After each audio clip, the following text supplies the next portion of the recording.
Hey everybody. Today's guest is Nicolas Trevisan, who is a VFX artist at Amazon Games. Nick has worked on Noora, The Conspiracy, at Atypic Studio, Cryptical Path, at Old School Games, and has mentored thousands of students in educational programs, including the Ablaze course.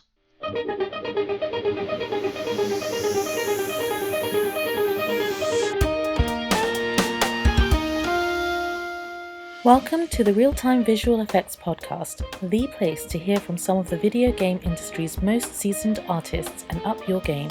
Listen in on how you can learn and grow as a VFX artist, discover your own wizard, and network with hundreds of other talented magicians in the real-time visual effects community.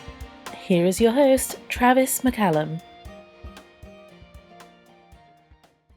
Hey Nick, great to have you on the show, man. How's the weather today in Canada? Pretty much fine, I guess. We had a little bit of snow. Other than that, it's great. Good, good. Yeah, in Texas, it's finally heating up. I think we hit oh my gosh, 75 degrees in February yesterday. I think winter's over finally.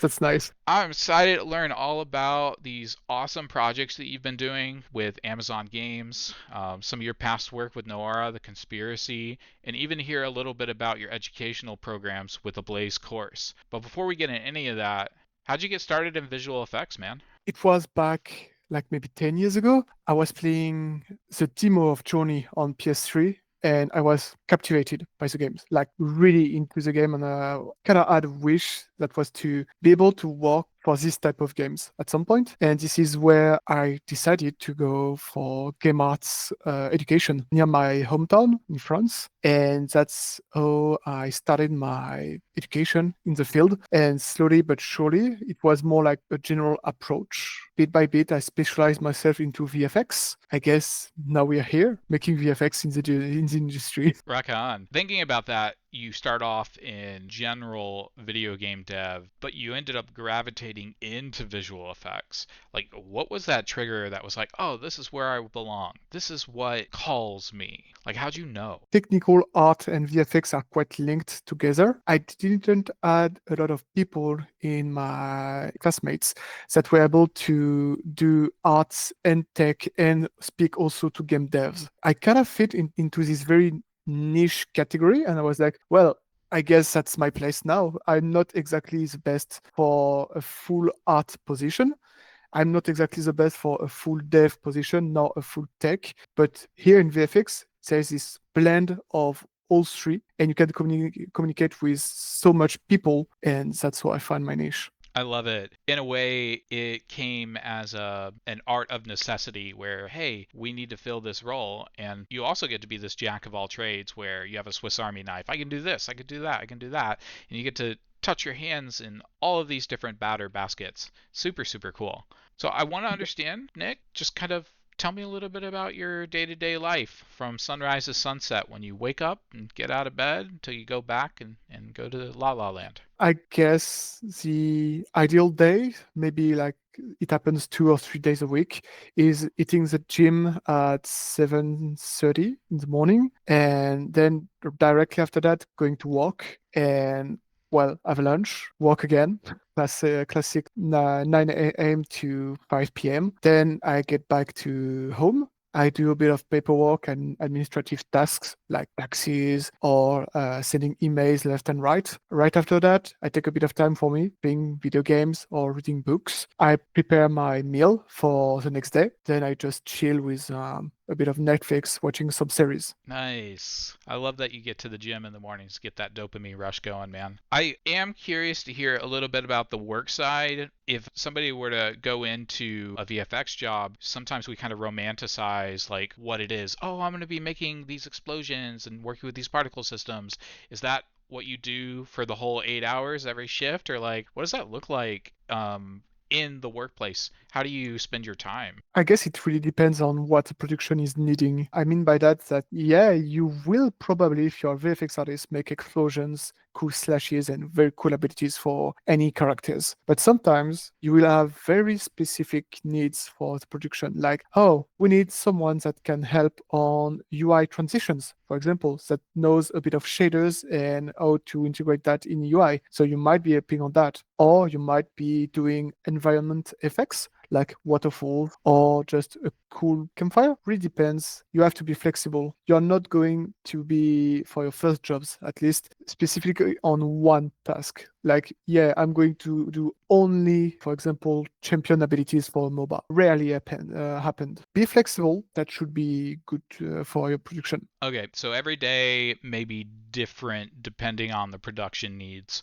So I'm not just going to walk into the office, sit down at my computer, and start drawing immediately. That's maybe, but maybe not, right? That's what you're saying? I guess it's more like for senior VFX artists that are, or at least very specific case where you know this person has been recruited in the team because he do extremely great explosions, and this will be his only task, making tons of cool explosions for the game. But usually you are more like, oh, yesterday I was working on a kit for, let's say, a champion on a MOBA. The morning, game designers comes to your desk and be like, oh, we might need something like to emphasize that we have destroyed this building. Can you make really quick some kind of fire or destruction effect for that? And you're like, well, if that's the needs of the production, let's switch to that and put aside what I was doing for now. Of course, highly depends on priority on tasks. Flexibility is key. I love that you mentioned people coming to your desk and having conversations, especially when you're on site as opposed to remote.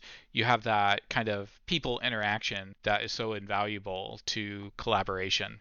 So, super cool to hear that. Talk to me about your philosophy on visual effects. What are the values or beliefs that you have around the craft and its purpose? And I guess start with that word. If you were to define what real-time visual effects is, what would your definition be? I've been taught VFX through the lens of people that have been working on League of Legends, so I guess I'm a bit biased on that, but I would say gameplay first. VFX is a key tool to make people understand quickly what are the gameplay rules of the world or the ability or anything.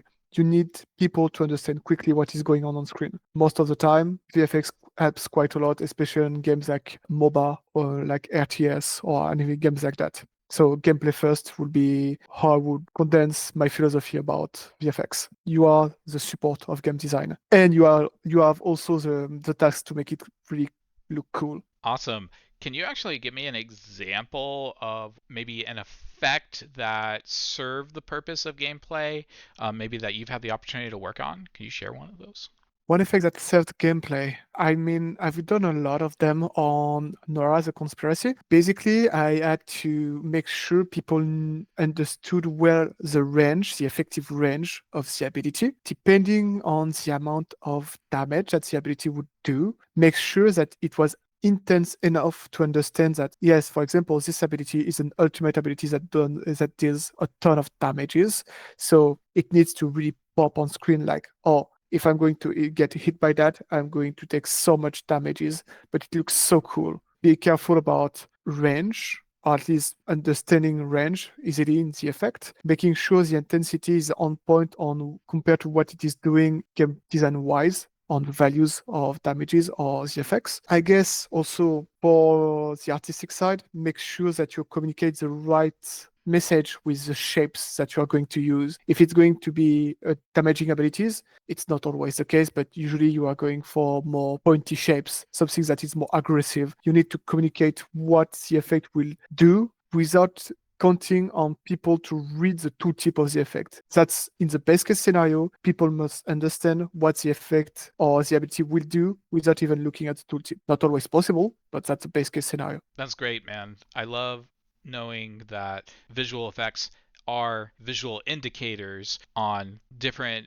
player actions that need to be taken based off of what they're seeing on the screen. To start, can you just talk to me about that movement through the companies and kind of what roles did you play in them? Have you always just been a VFX artist or have you been a lead or kind of what's your story, man? Originally at Atypic Studio, I was an intern. Quickly had the opportunity and the honor for first job. I found it very great to be on charge of the VFX art direction. That was mostly my role at the first companies that I've worked on, lead VFX in a sense. I was deciding what would be the pipeline of production for the VFX, how they would look like, how to streamline the process on what kind of texture we are going to use, what kind of techniques. Are we going to use meshes or are we going to use simulations or stuff like that? So that was my role at Atypic Studio. After that, I was more a regular VFX artist, meaning that I worked with art directors that were giving me guidelines to make the VFX and the look. That was for Amazon games and for old school games. And later on, that is a bit different for my mentor and instructor part of my professional experiences. I was more like into helping others to get in the industry by making their potential develop faster during their early career, like a trampoline. I know that you can do it. You just need a tiny boost and then you're good to go. I'm sure you will do great. All right, I love it. And Amazon Games right now, you are just a VFX artist, so you're just working on creating effects right now. Are you doing it solo or are you on a team with others? Yeah, I'm doing VFX under the supervision of my VFX lead and the art director and other directors, of course. I think we are four at the moment. Four. So that was also a big changes in my professional life in a sense that this is my first job with other VFX peers. I'm not alone anymore, and it feels great to be able to talk about VFX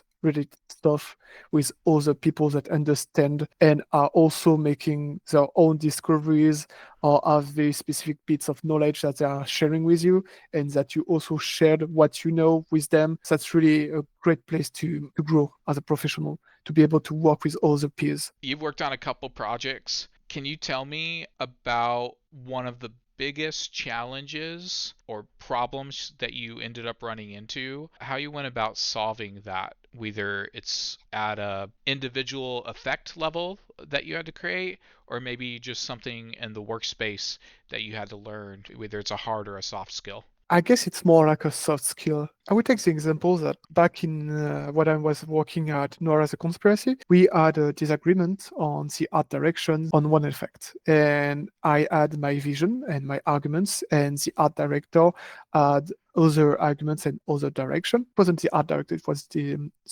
game director. Basically, we had an issue here. Two visions, but only one would be able to make it to the game. What was the context of that was the color of a poison. But most of our champions had purple poison. And for lore reasons, another champions would have his poison in green. And personally, as I said before, gameplay first. If it's poison and it does the same thing as poison, to me it should be purple, like all the rest of the poisons. But the director back then wanted to push really the green poison. So what would be the situation? The situation was not complex, but we had a disagreement. And the solution that I took was we are going for the way of the directors first, so he can see if this is something that he's willing to do. Put aside a bit of gameplay clarity for lore accuracy. So I've did green poison. And just in case he might change his mind, on the side, I've put purple poison. So that was my biggest challenge because at the time it was early in my career. I was very stubborn on stuff like this. I'm quite glad that I managed to find a good in between. Like we're going to do what you want to see, but just in case of if we need another solution.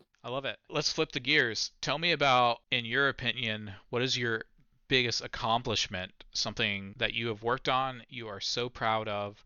If I were to go play one of the games that you've worked on and I saw that effect, you would be like, oh, that was me. I did that. I guess my biggest achievement right now has been to have the honor and privilege to work with Jason Kaiser as an instructor for VFX Apprentice. He taught me so much indirectly through forums and breakdowns on his YouTube channels, so that I couldn't believe it when I had the opportunity to work for VFX Apprentice to do what he did for me before making additional educational content for VFX.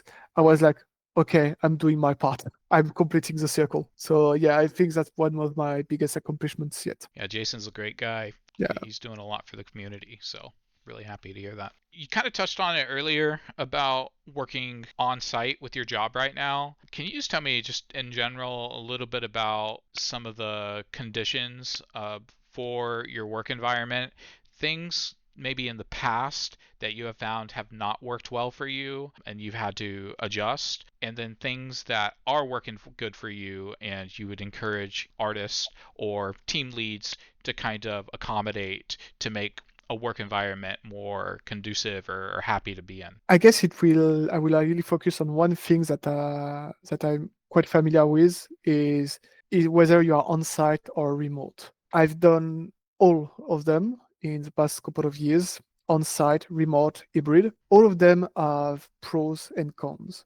Personally, if I had to really push one way to work over the other and promote it, would be hybrid. You have both the cons, both the pros, but nearly none of the cons. Because while you are hybrid, let's say for 2 times a week, you are working on your own at home, meaning you can work 5 hours straight without being interrupted, except for meetings that are scheduled. This is extremely great for concentration because you are for 5 hours straight on your flow and you can really do a lot of stuff without being interrupted. And on the other end, you have all the social interactions, all the tiny bits of knowledge that you are sharing with others while you are on site for the 3 other days of the week. So you really have the best of both worlds. That's really good. I'll mention I currently work a hybrid schedule in my day job, and one of the challenges that I see with it is that the work from home days are different for each employee.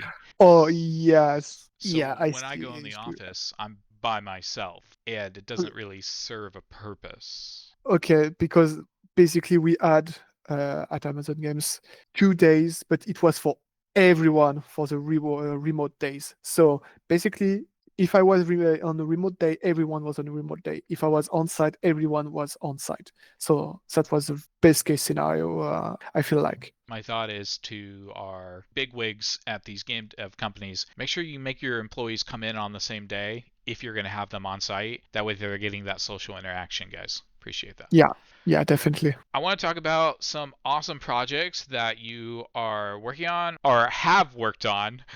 We don't know the Yeah. future yet. Tell me about anything that you want to talk about. Maybe we can start about what you're cooking up right now, if it's not too hush hush, if anything's live. The only thing that I can tell that is publicly known is that it's a MOBA.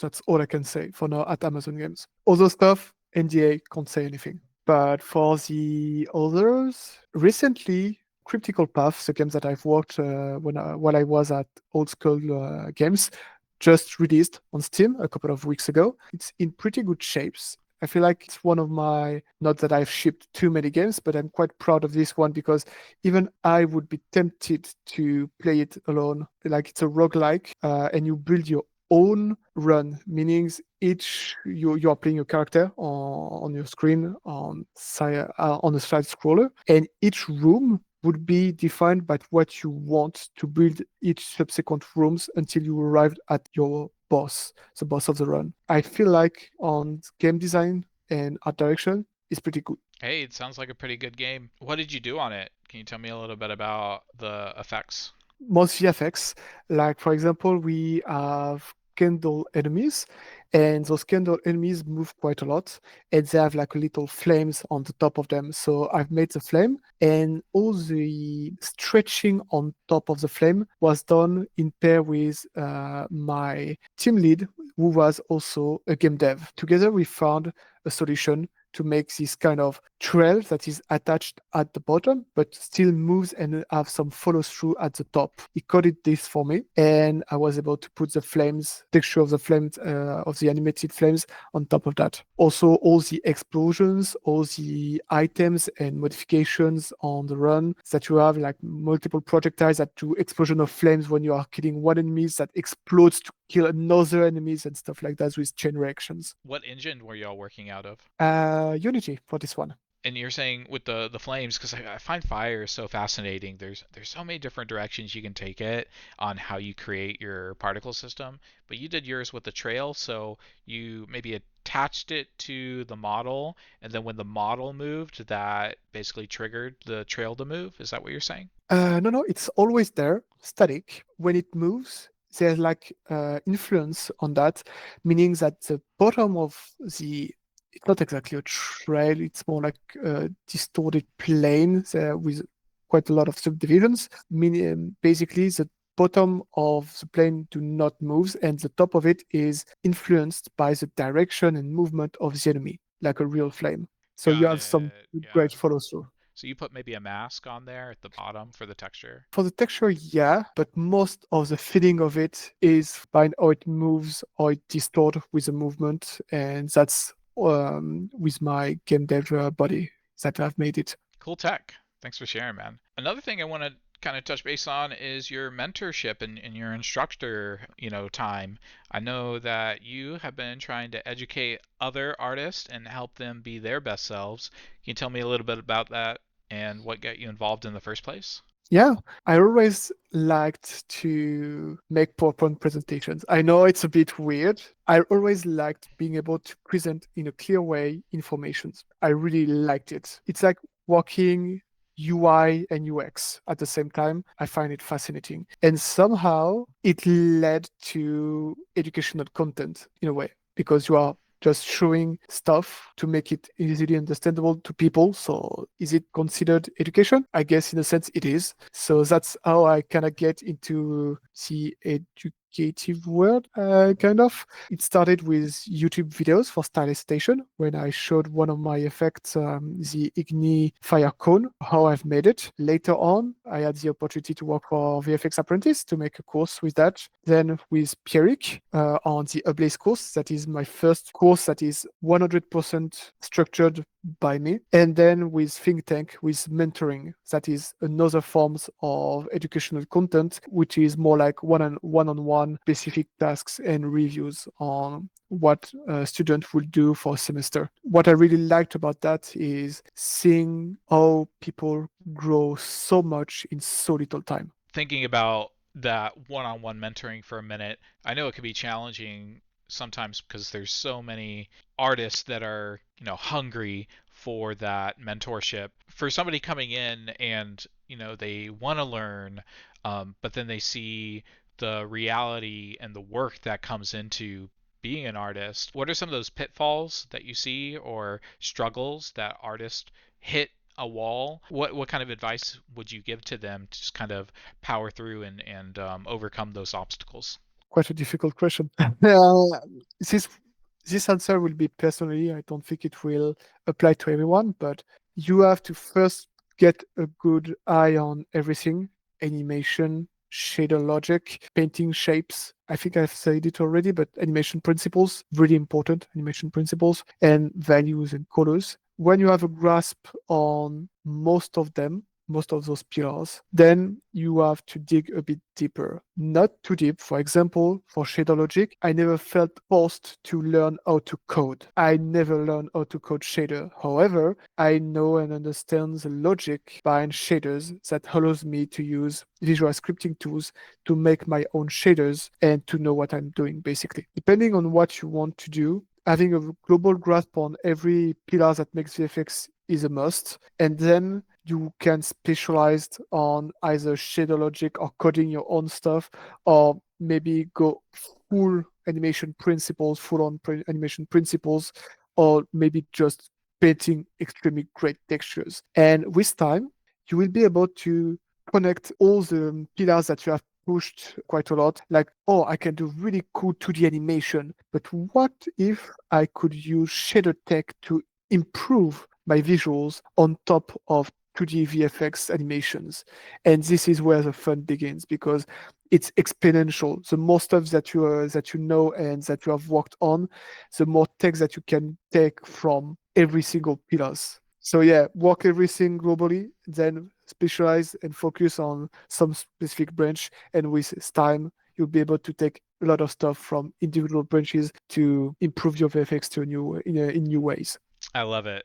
And I have another hard question for you here. There are a lot of game studios out there right now that have been closing down and artists have been displaced across the field, and it's just been a really tough time for people wanting to do video game development. What would you say to aspiring artists who are green out of school and they're trying to get their first job, and they feel defeated by the amount of rejections that they're getting competing with senior VFX artists for entry roles? What kind of thoughts and advice do you have for the kind of economic climate we are in with the game dev industry?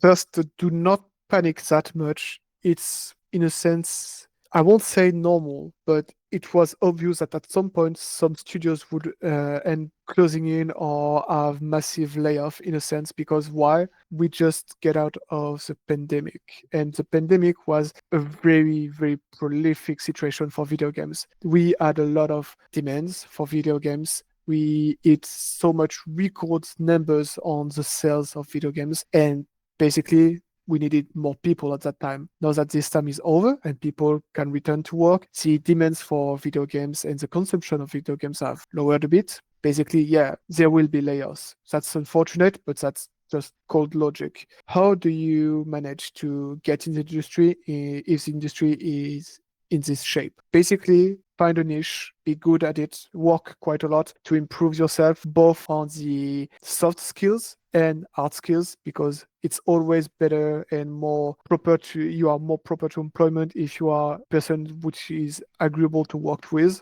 And you should be good at least on the VFX and tech side, because as far as I can tell, you always need VFX artists. It's not as open as it was a couple of years back before, because we got a lot of courses that has been released, so more VFX artists that went into the industry. But still, it's so niche that there's still a need for VFX artists. It's just a bit more complex now to get in, or at least to get your first gigs. Improve, always work quite a lot on your free time, because this is, if you are a student that just finished your courses, you still have some free time for that. And this is the moment of your life that you have the most energy and time, free time, to improve and learn a lot of stuff. You're like knowledge sponges. Take advantage of that. Work a lot, and it will work at some point, because you will do great VFX. People will see great VFX, and on social media, you will have to communicate a lot of on what you are doing to make the world known that you exist and you are available for work. Work hard, post on social medias, and let the world know that you exist and you're a good guy. I guess that's it.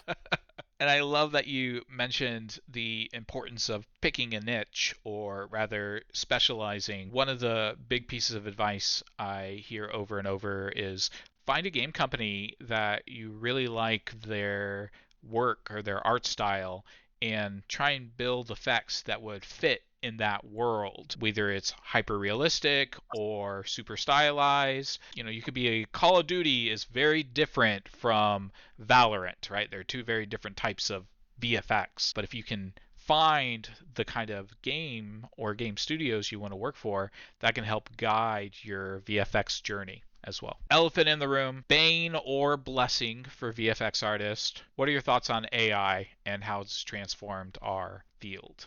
Tough question. I'm not medium, but I'll try my best to give my view on that. For now, I think we are okay, in a sense that we are such a trench job. I mean, which job paints textures, play around with values, curves, and just review it with an artistic eye while being able to integrate it in game and make sure the performance doesn't die? Not a lot. So basically, for now, AI is not advanced enough to replace VFX artists, just like it might kind of replace, but still opportunities from concept artists and illustrators and UI artists. It will be a couple of years, maybe 5 years, I guess, before it might start to happen. And even then, it will be in the early process of it. So it won't be too good at doing our job. Basically, I think the most rational and optimized way of seeing that is will be a tool, and the most prolific VFX artists will be either the people that can do outstanding stuff without it, or people that can integrate it with it and still make it human works. Like it's just speeding up your process. It won't do your textures for you. Don't say what I haven't said, but it will help you, for example, I don't know, set up, I want an explosion of particles in a radius of 700 with that type of drag and this type of curl noise. For example, this might be a prompt that you will type, and this will make you an emitter with all basic values that you might be able to tweak, but this will kind of speed up your process. This stuff like that. Maybe at some point we'll have to integrate this in our workflow, or be really good at very specific things like 2D and 2D VFX animation. And the 2D FX is exactly where my mind thought when I thought of like the pros here. It would be great to take an idea in your head and just build like a thumbnail or like a quick sketch or a concept art to build an FX from if you can just kind of visualize it with something. And I think AI kind of serves a purpose there. Content creation. You told me you love PowerPoints. How does building a course work? What's your process and your flow, and like how does your mind work with that? And just tell me about a course that maybe is available that you've built. My most recent course is a Blaze course, that is a real-time VFX course based on the Unreal Engine. Was a course that I've been able to make and structure on my own with one or two guidelines from Pierrick, that is the owner of the website and the P2 Design Academy, that is also doing courses and offered me the opportunity to make this course to be part of his library, of course. And all the upload and client service and stuff like that for uploading and making available to others the course. How do you make a course? Great question. I guess it highly depends on everyone. Basically, I was inspired by all the things that I lacked during my time in game art school, because game art school taught you a lot of things, but in a general way and not too deep. And I was like, okay, how can I make a course that I would like to follow? That's the thing. How do you do that? I feel like it's more about structures and flows. So you take everything and you're like, okay, should I talk about shaders? No, it's too early. What should I speak about first? If it's someone that haven't heard about VFX first, maybe a quick history lesson might be interesting to know where VFX comes from. And basically, you build the structure of the course with a logical, it's not a line, a red thread. I want to know what VFX are, what is the place of VFX artists in the industry. If I manage to complete the entire course and make it to the industry, okay. Is it interesting? No, yes. If it's interesting, I would like to continue the course. Okay, VFX. What is VFX? The most basic stuff, particle systems. What is a particle systems? What is a particle? And then from now on, you kind of deep dive into each specific stuff while following a structure that is very organized, and you explain mostly everything. Not exactly the most fun thing to do, but we all start somewhere and we need to have a common understanding of all bases. Like what is a curve, what is a particle? You need to understand that before diving deep into this kind of stuff. So that's how I build my courses. I'm glad that you mentioned you need to understand your role in the industry. So not only are you looking at the technical task of creating shaders and particle systems, but you're also looking at the big picture and understanding all these moving parts and where you fit into that puzzle piece. Kind of a nice mix of like theory and practical knowledge in some senses. So we've been talking about VFX, but I want to hear a little bit about you specifically, Nicolas. Can you tell me, what do you do outside of VFX? What are some of your hobbies and passions that make you a little bit more well-rounded, and you can take that and then bring it to your FX work? Usually, my hobbies and passion outside of VFX. I like to go, now that I've managed to get in a decent physical form, to get just outside and take a lot of pictures. I felt in love with film photography when I was back here traveling to Japan. And since then, I love taking pictures and trying to find the right composition, even able to capture at the right moment the right color and right light to a scene. I feel like first it trained my artistic eyes for composition. In my life of every day, it also helped me appreciate more what is in front of me. Like I can really just take a couple of minutes to just sit and be like, yeah, that's a good scenery, for example. Yeah, just to take a bit of time to reflect and just appreciate what is offered to me. Outside of that, when I'm at home, I like a bit of reading here and there and making tributes to games or media that had some impact in me. So under the form of maybe digital painting or even 3D. Doesn't happen that much of it. When I'm really into it, I like to make this kind of stuff to just pay tributes. It gonna change a bit of VFX, so it's a nice change of pace, maybe once or twice a year. Doesn't happen that much, but when it happens, it's great. Wow, you sound like a very active person. Going out there, hitting the gym, building those muscles. Also, Uh, it's more like that's something interesting to talk about. Gym, yeah, I'd like to be muscly and stuff like that, but that wasn't the starter for me to hit gym. It was more like we are on a chair for 8 hours a day.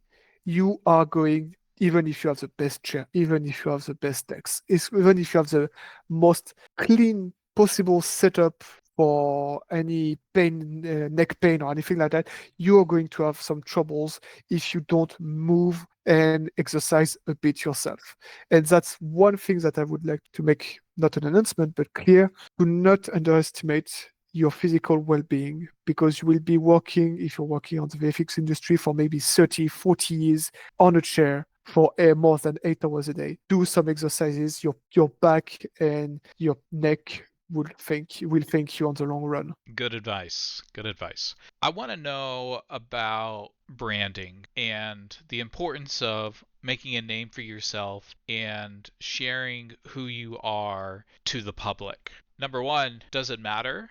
Depends. If you are going for a more personal branding that do not, well, let's say, have any services like courses, mentoring, or anything like that, doesn't exactly matters. But just like we said before, if you want to have more opportunities to that comes to you, you need to let the people, the world that you exist. And for that, people needs to know what you are doing as an artist. So you will eventually post, yeah, you will just post your VFX or your work in progress or stuff that you are doing on the side on your free time. Is it important? Kind of, but it's not mandatory, but it's always a plus because that way, by connection of people that might know you, you might have HR or recruiters that might comes across your profile and you will have more opportunities that way. Nick, has there ever been a time where somebody has, maybe a stranger,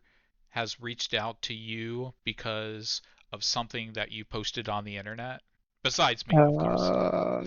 Yeah, it happens quite a lot because sometimes it was for heartwarming, thankful messages for making free content on real-time VFX, the real-time VFX forum, or on Starlight Station, and that was very heartwarming, as I said before, to read those messages. Sometimes it was to ask specific things about shader text that I've used in some of my effects, or how I painted some textures, or just to know more about the job of VFX artists. So yeah, it happened quite a lot. Now, since you have had a little bit of notoriety in the public spotlight, what advice would you have to people that are interested in connecting with a public figure like you or Jason or trying to think of another VFX artist that's super popular, Alan McKay? What are the do's and don'ts when engaging with you, especially as a stranger who we have no prior relationship?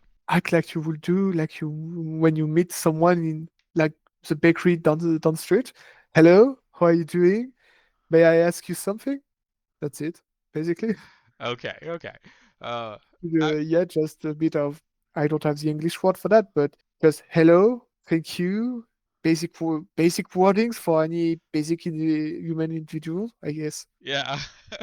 Manners, politeness. Yeah, Yeah, I manners, think that's kind of what exactly. we're going for. Sometimes there could be people who just throw a message demanding something, and you're like, well, I don't even know you. I'm not gonna give you $1,000. Or not, you wouldn't do that, but sometimes you get those weird African, heirloom emails, and Yeah, it's like, yeah. hey, It really I don't think it ever happened yet. Maybe because it's a very specific field and usually people are well mannered. I guess for now I never had a rude messages for now, so hopefully it will stay that way. fingers crossed. We don't want Yeah. no bad mojo here. Any specific personal projects or goals that you are working on going into 2025? 2025 might be a bit too early, but I would like to complete the Blaze VFX course because I feel like we might need two other chapters to really have, I won't say the perfect, but a really complete and great entrance for beginners to the world of VFX. I would like to make one chapter on how to do a slash and one chapter on how to do an explosion. And with that, I feel like it would be complete to be like the ultimate beginner's course. You learn to know how to make the most well-known stuff that you need to see in a portfolio as a VFX artist. Yeah, that's good. I would love you to do that. Make it happen, okay? Make it But it will take some time. happen. I don't think 2025 will be the year that it will be finished. Maybe if I'm lucky, maybe one chapter might be done this year because it takes quite a lot of time. An ideal setup for that, I just kind of moved to Montreal. I do not have my final setup yet, so I hope that I can make it at least one chapter this year and maybe another one next year. Nicholas, we are ready for the lightning round questions. Quick and easy, just like visual effects. Are you ready? Yeah.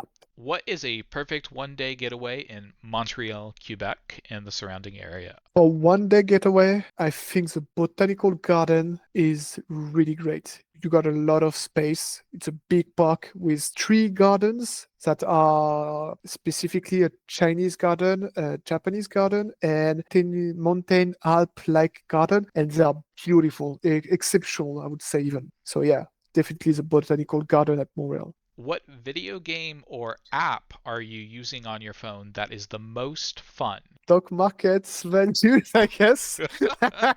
I'm not I'm not that much a phone guy, so I do not have like games or anything on my phone. I barely use it for messaging and just watching the stock market. So that's it. Okay, so 1,000 creds in Tesla. Got it. I'm just kidding. I'm just kidding. What is your favorite thing to cook or eat? Cheese. Cheese? Yep. I'm French. Cheese all the way, of course. Do you have a cheese that you like more than others? Classical. I would say Comté. Yeah, this one is really great. What is your favorite book or podcast that you've listened to recently? I don't listen to podcasts, and the last book that I managed to finish was Notes from Underground by Fyodor Dostoevsky. Not exactly the most joyful reading that you can have, but very interesting. Currently, I'm reading the New Testament to see if I can gather some wise guidelines to be a better person, I guess. New Testament from the Bible? The Bible, yep. Got it. Okay. Your favorite video game visual effect you are jealous of that is not your own? I won't say jealous because I know that the people that have made it just worked quite hard to make it look so great. But I would say VFX from League of Legends and specifically VFX from Battle Right. So they are so clean and easily readable, but still have a lot of details in it. Really great. Best advice for a first time visual effects artist or people looking to get into the industry? Take all the free learning content that you can. There's quite a lot of free content for to learn VFX already, especially on the real-time VFX forum. When you have managed to get all of that, invest in your education. You will get your money back quickly as a VFX artist. I really mean it. It's like even if it costs you $1,000, $2,000 for I don't know mentoring courses or boot camps, go for it. You will make this money back quickly if you manage to get a job in the industry, and it will really boost your learning curve. And then, just as we said before, make effects, post we are work in progress and final on social medias, and participate to big events like Art Station Challenge. And when everything is done, if you still have trouble to get opportunities at game studios, you can always go for small and short gigs with indies game developers, because it will gather you some money, of course, but most importantly, early experience on how it will be to make a VFX and make it sure that the integration goes well in the game with what you have at your disposal. I think that part on indie game developers is a really interesting note, and I would love to just kind of hear really quickly, where can we find indie game developers? What's the best way to like learn about where they are? From what I've heard, there's still a lot of indie game devs that are. I think there are like a lot of Discords too, but I don't know which one I could recommend. So definitely Twitter. They all Indie games always posts their work in progress on their games, or if they need VFX artists or animators. I think it's a decent way at least to find indie game devs. Right. What are you most excited about for the future of VFX? I feel like we're in pretty good place right now. The only thing that I could ask for is less performances issues with overdraw and shader instructions that would come with hardware improvements, and more quality of life and more sleek UI improvements, I guess, for particle system editors. Yes, totally. I feel like every year it feels like there's a new graphics card out. Yeah, yeah, and now triangles are not that much of a problem that it was like maybe 10 years ago. I hope it will be more like this for overdraw and shadow instructions in the couple of years that are coming. What question do you never get asked that you wish you were asked more often?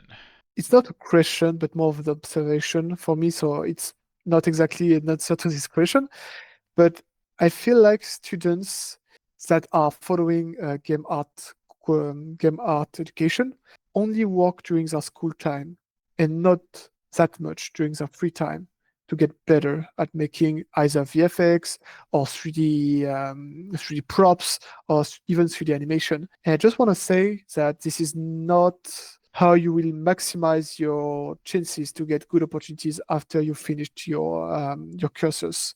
So work hard when you can, because when you are a student, this is the moment of your life that you have the most energy and free time to just grind, grind, grind.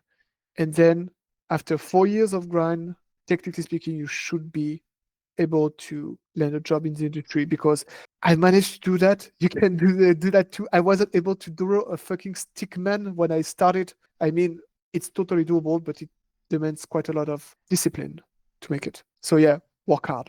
That's all. That's what I can say. All right, any final thoughts or things you want to plug for us? Working hard is important. Making sure you have some free time to vent off is also quite cool. So find the right balance. Awesome. Thank you so much, Nicholas. We appreciate you sharing your story today. Thank you. Thank you very much. That was a great moment together. Ah, man, what a great interview. One of the things I love about Nicholas is his generosity.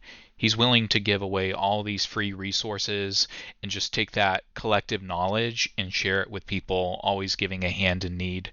If you can, make sure you send some words of encouragement to Nick, just urging him to finish up his courses and help us all grow as artists. Again, I did transfer a lot of these podcast episodes to YouTube, so if you don't mind just dropping by and adding a like or subscribe to some of these videos, it would help out so much with this project. You have a great day, and look forward to the next episode. Rock on.